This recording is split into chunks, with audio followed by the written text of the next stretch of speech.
Yung doang take ko na yun, the past two typhoons ni Ineng and ni Johnny.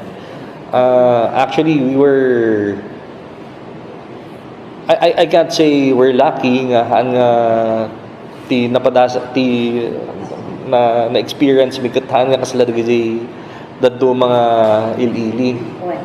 For Corimao, ada dagiti areas nga that were severely hit by the flooding. Like Victoria and nga adala di portion nga flooded nga tibagbaga di residents, they never experienced yung ganong flooding before. Tadetoy yung flooding na nangyari tay haan nga agis-is haan nga so we tried to find out no anati naging problema ibagbaga di residents ngamin nga adda ngamin DJ na ipatader nga alad may inano silang mukhang natakpan yung dating drainage na. So we're trying to communicate with the owner.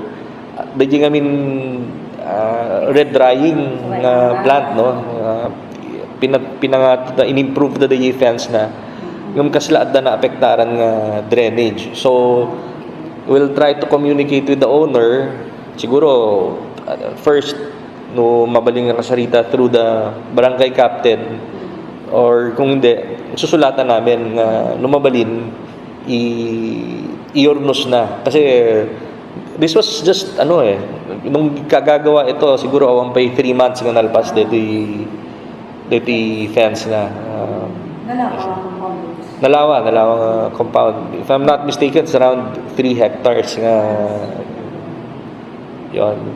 So, dito na taga Victoria and Waanson na nakalayusan ka? Yeah. Oo. Ako the other barangays? I'm sorry? Other barangays? The Duma, like in Paguludan, yun kasi kasi ganyan bumaba, medyo ma-isolate na. Good for them, bimabamat lang sigod yung danom. So, yan yung napuntahan namin kahapon. Okay naman yung kalsada, mukhang possible na. Kasi napod sa awan met, mukhang na forewarned din sila. Alam naman nila na pag bagyo may mga ganyang siguro umiwas na lang silang lumabas o About the animals awam ti reported nga tayo nadangran nga di animals except for the fish pen yung mga fingerlings nga syempre understandably idingin mato day danom na apektaran dapat yung mga fish cages nila na nasira. No, we're still trying to assess, no. Coordinate kami yung municipal agriculturist namin pina-assess me no kasanutay nga no makaalati sukat di fingerlings or kung may tulong kay fish cages. No, it's actually it's our mistake.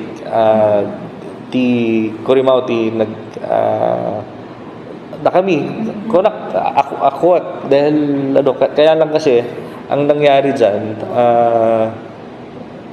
doon sa storeroom namin at kami hindi talaga may isang box nga it's less than 50 cans nga hindi na nga ginagalaw kasi but during the TJ Agri-Repack kami ito yung alam mo may mga job order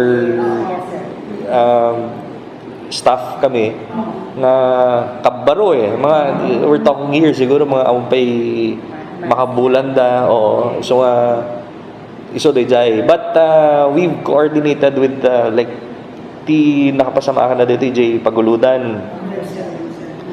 Ang pinasabi na lang namin, we extended our apologies.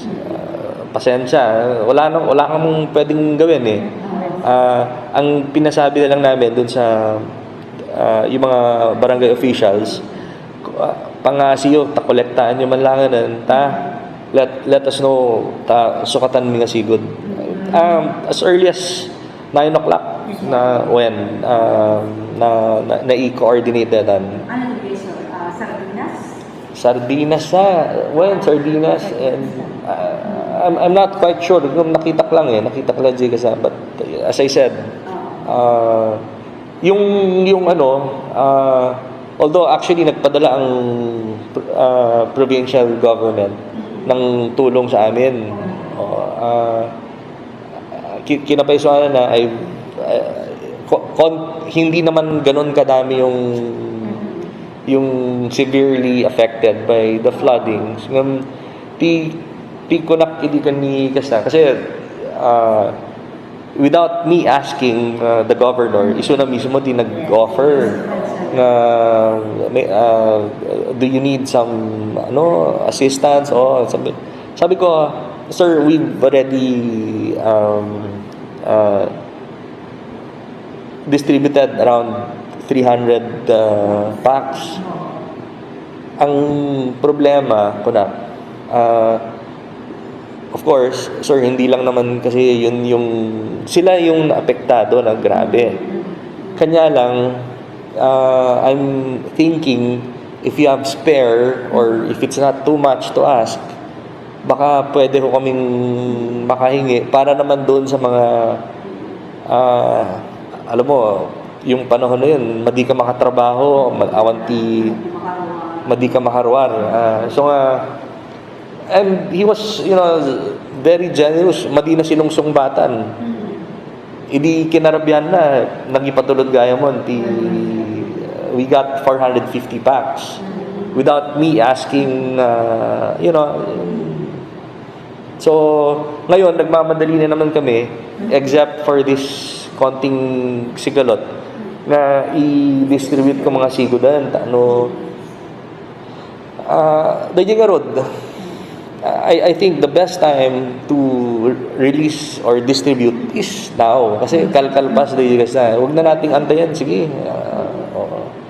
Ang nagbasulan ni Matt, dahil kakamadali namin, pati yung mga pina-recall na namin. Tapos, so masukatan mo dito din? Oh yeah. Sinabi ko dun sa mga staff na gamutin nyo agad yan. So, yun, nakakahiya.